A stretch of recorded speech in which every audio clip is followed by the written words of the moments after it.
This is Sam Hess, and he is standing next to one of the signs that he put in as part of his Eagle project. Sam, tell us about the sign.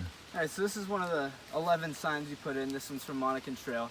We did all the fundraising from GoFundMe and supporters around the town, and we got these from Burris Signs. I like the design of it. It has the logo for the Clief Nature Area.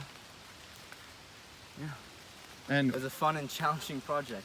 And you had to get them and put them in place. Yep. And what did you do to put them in place? So I got an auger from a friend of mine in Scouts, and we dug it, used a post hole digger, and pounded these in and set it in with some gravel.